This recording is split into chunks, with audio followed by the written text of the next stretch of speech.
നമസ്കാരം. കേരള നിയമസഭാ സമ്മേളനം ഇന്ന് വീണ്ടും തുടങ്ങുകയാണ്. അതായത് നിയമസഭ വീണ്ടും ചേരുകയാണ്. ഇന്നത്തെ പ്രധാന അജണ്ട എന്തായിരിക്കുമെന്നുള്ളത് കേരളത്തിൽ എല്ലാവർക്കും അറിയാവുന്ന കാര്യമാണ്. ബഡ്ജറ്റിന് മേലുള്ള ചർച്ചയായിരിക്കും. ഈ ബഡ്ജറ്റിന് മേലുള്ള ചർച്ചകൾ നടക്കുമ്പോൾ അതിൻ്റെ മറുപടികൾ മുഖ്യമന്ത്രി പ്രധാനമായും പറയേണ്ടി വരും. കാരണം ധനകാര്യമന്ത്രിയും അദ്ദേഹം തന്നെയാണ്. പ്രധാന പ്രശ്നം മദ്യനയമാണ്. മദ്യനയത്തിൽ വീര്യം കുറഞ്ഞ മദ്യത്തിന് നികുതി കുറച്ചതാണ് ഇപ്പോൾ വലിയ വിവാദമായി മാറിയിരിക്കുന്നത്. LDFിനോട് വേണമെങ്കിൽ അവരുടെ കാലത്തെടുത്ത തീരുമാനമാണത്, തങ്ങൾ പിന്തുടരുന്നേ ഉള്ളൂ എന്ന് VD സതീശന് പറഞ്ഞു നിൽക്കാം. പക്ഷേ ഇപ്പോൾ പുതിയ വിവാദങ്ങളുണ്ടായിരിക്കുന്ന ഇത്തരത്തിലൊരു തീരുമാനമെടുത്തത് എക്സൈസ് മന്ത്രി അറിഞ്ഞിട്ട് പോലുമില്ല എന്നുള്ളതാണ്. അടിസ്ഥാനപരമായിട്ട് ആഭ്യന്തരമന്ത്രി രമേശ് ചെന്നിത്തല പോലും ഒരല്പം കൊള്ളിച്ച് VD സതീശന് നേരെ ഒരു ഒളിയമ്പ് അയച്ചിട്ടുണ്ട്. കാരണം ഇത്തരത്തിലുള്ള തീരുമാനങ്ങൾ, നയപരമായിട്ടുള്ള തീരുമാനങ്ങൾ മന്ത്രിസഭ ചേർന്നാണ് എടുക്കുന്നത്. ഇതുവരെ അങ്ങനെ ഒരു തീരുമാനം മന്ത്രിസഭ എടുത്തിട്ടില്ല എന്നുള്ള തരത്തിൽ അദ്ദേഹത്തിൻ്റെ ഭാഗത്തു നിന്നും ഒരു പ്രതികരണം ഉണ്ടായിട്ടുണ്ട്. അതിൽ നിന്ന് വ്യക്തമാകുന്നത് പലർക്കും VD സതീശൻ ഇങ്ങനെ ഏകപക്ഷീയമായി ഇത്തരം ചില തീരുമാനങ്ങൾ എടുത്തതിൽ അസന്തുഷ്ടരാണ് പലരും. അല്ലെങ്കിൽ അത്തരത്തിലൊരു അസ്വാരസ്യം പലർക്കുമുണ്ട് എന്ന് വേണം മനസ്സിലാക്കുവാൻ. ഇനി ഒരു മറുവശം, VM സുധീരനെ പോലെയുള്ളവർ ഇത്തരത്തിലുള്ള നയങ്ങൾ പൂർണ്ണമായും ഒഴിവാക്കണം, അല്ലെങ്കിൽ ആ തീരുമാനം പിൻവലിക്കണമെന്ന് മുഖ്യമന്ത്രിക്ക് കത്ത് വരെ എഴുതി കഴിഞ്ഞു. VM സുധീരനെ സംബന്ധിച്ച് പറയുകയാണെങ്കിൽ പലപ്പോഴും അദ്ദേഹത്തെ സംബന്ധിച്ച് പ്രചരിക്കുന്നൊരു പ്രതിച്ഛായ ആദർശധീരനായ ഒരു രാഷ്ട്രീയ നേതാവാണ് എന്നുള്ളതാണ്. പക്ഷേ വ്യക്തിപരമായിട്ട് എനിക്കതിൽ അഭിപ്രായ വ്യത്യാസമുണ്ട്. എല്ലാ കാലത്തും അധികാര കേന്ദ്രങ്ങളോട് അടുത്ത് നിൽക്കുവാൻ എപ്പോഴും ആഗ്രഹിക്കുന്നൊരു നേതാവാണ് VM സുധീരൻ. അതിൻ്റെ ഏറ്റവും പുതിയ ഉദാഹരണം, മെയ് 4-ന് തിരഞ്ഞെടുപ്പ് ഫലങ്ങൾ പ്രഖ്യാപിച്ച് UDF വൻ വിജയം നേടി കുറച്ച് ദിവസങ്ങൾ മുഖ്യമന്ത്രിയെ തീരുമാനിക്കുന്നതിലുള്ള തർക്കങ്ങൾ നിലനിന്നിരുന്നു. അതിനുശേഷം VD സതീശൻ്റെ പേര് ഹൈക്കമാൻഡ് നിർദ്ദേശിച്ച് അത് പരക്കെ അംഗീകരിക്കപ്പെട്ടതിന് ശേഷം, അല്ലെങ്കിൽ അതാണ് VD സതീശനാണ് മുഖ്യമന്ത്രി എന്ന് ഔപചാരികമായി പ്രഖ്യാപിക്കപ്പെട്ടതിന് ശേഷം, അന്ന് വൈകുന്നേരമുള്ള മുഖ്യധാരാ മാധ്യമങ്ങളിലെ ഒരുവിധപ്പെട്ട എല്ലാ വീഡിയോകളും നിങ്ങളൊന്ന് കണ്ടു നോക്കൂ. VD സതീശന് പിന്നിൽ, മാധ്യമങ്ങളോട് സംസാരിക്കുന്ന VD സതീശന് പിന്നിലോ അല്ലെങ്കിൽ VD സതീശന് വേണ്ടിയിട്ട് സംസാരിക്കുന്ന പ്രധാന സംഘങ്ങളുടെ കൂട്ടത്തിലോ മുൻപന്തിയിൽ VM സുധീരനും തൊട്ടടുത്ത് VT ബൽറാമും കാണും. അവരെ രണ്ടുപേരെയും നിങ്ങൾക്ക് കാണുവാൻ സാധിക്കും പല വീഡിയോകളിൽ.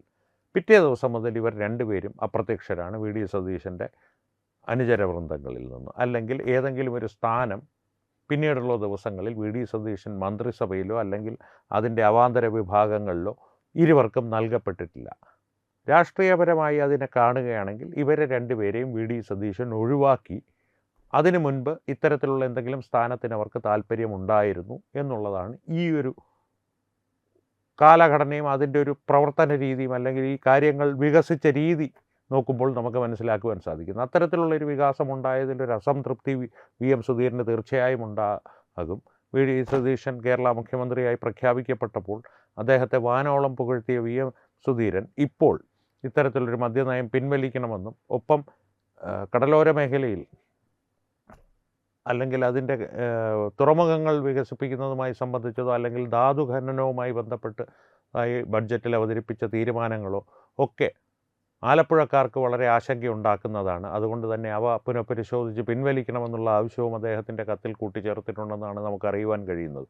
ഇത്തരത്തിലുള്ളൊരു നീക്കം VM സുധീരൻ്റെ ഭാഗത്തു നിന്നുണ്ടാകുന്നതും മുഖ്യമന്ത്രി VD സതീശനെ സംബന്ധിച്ച് ആശങ്കയുളവാക്കുന്ന ഒരു കാര്യമാണ്.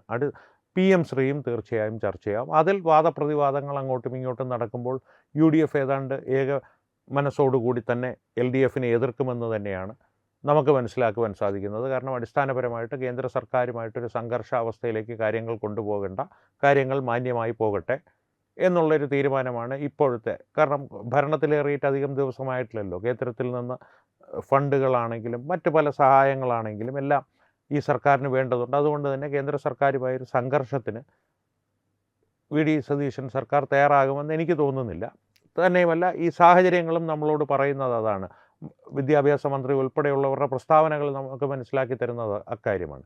പക്ഷേ ഒരു രാഷ്ട്രീയപരമായിട്ടുള്ള പ്രതിരോധത്തിന് വേണ്ടിയിട്ട് ഒരുപക്ഷെ LDFോ UDFോ BJPയെ ഏതെങ്കിലും തരത്തിൽ വിമർശിച്ചാൽ, RSS സിദ്ധാന്തങ്ങൾ, അജണ്ടകൾ എന്നുള്ള പതിവ് ന്യായങ്ങൾ എടുത്തു വെച്ച് അല്ലെങ്കിൽ പതിവ് പല്ലവി പാടിത്തുടങ്ങിയാൽ 3 BJP MLAമാർ നിയമസഭയിലുണ്ട് എന്നുള്ള കാര്യം ഇന്നലെ V മുരളീധരൻ കൃത്യമായി ഓർമ്മിപ്പിച്ചിട്ടുണ്ട്.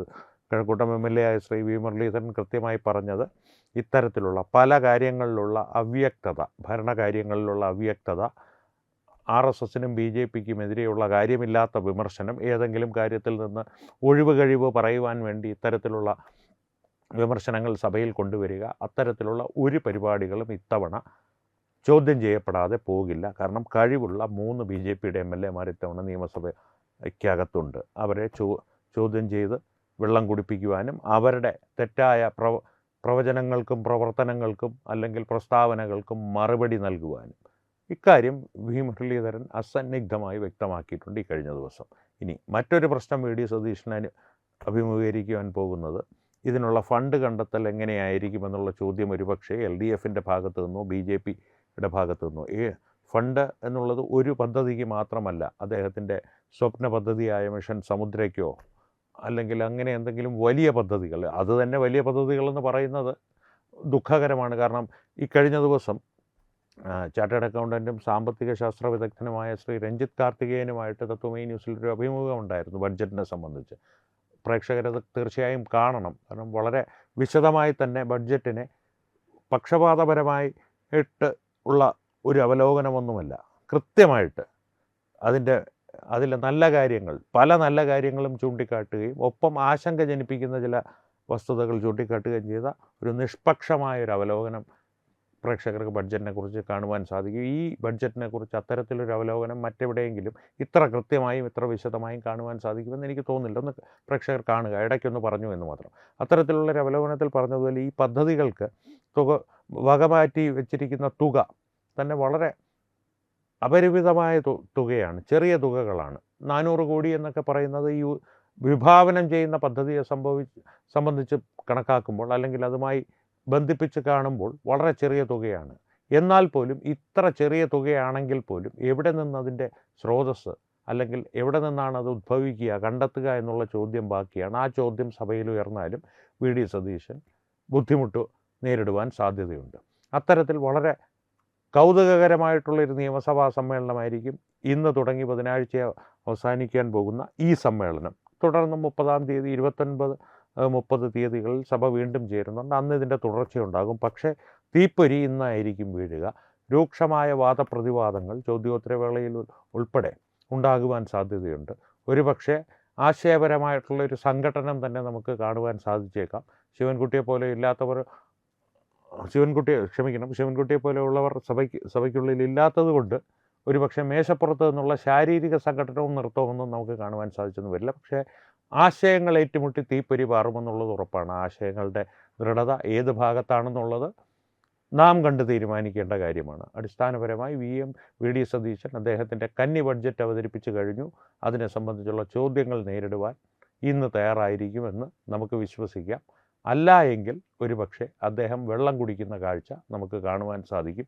ആ കാഴ്ച നാം കണ്ടാൽ അദ്ദേഹത്തെ ഇപ്പോൾ പാർട്ടിക്കുള്ളിലും പാർട്ടിക്ക് പുറത്തും നിന്ന് രാഷ്ട്രീയമായി വിമർശിക്കുന്നവർ, രാഷ്ട്രീയമായി എതിർക്കുന്നവർ ആ വെള്ളം കൂടി തീർച്ചയായും അദ്ദേഹത്തിനെതിരെ പുതിയൊരായുധമായി ഉപയോഗിക്കുകയും ചെയ്യും. ഈ വിഷയത്തെ സംബന്ധിച്ചുള്ള പ്രേക്ഷകരുടെ അഭിപ്രായങ്ങൾ തീർച്ചയായും ഞങ്ങളോട് കമൻറ്റുകളിലൂടെ പങ്കുവയ്ക്കുക. ഒപ്പം വീഡിയോ ലൈക്ക് ചെയ്യുക, നിങ്ങളുടെ പ്രിയപ്പെട്ടവരുമായി ഷെയർ ചെയ്യുക. കൂടാതെ ഏറ്റവും പ്രധാനപ്പെട്ട കാര്യം, തത്വമയി ന്യൂസിൻ്റെ ചാനൽ തീർച്ചയായും സബ്സ്ക്രൈബ് ചെയ്യുക. തത്വമയി കുടുംബത്തിൻ്റെ ഭാഗമായി ദേശീയതയോടൊപ്പം ഞങ്ങളോടൊപ്പമുള്ള യാത്ര നിങ്ങൾ തീർച്ചയായും തുടരുക.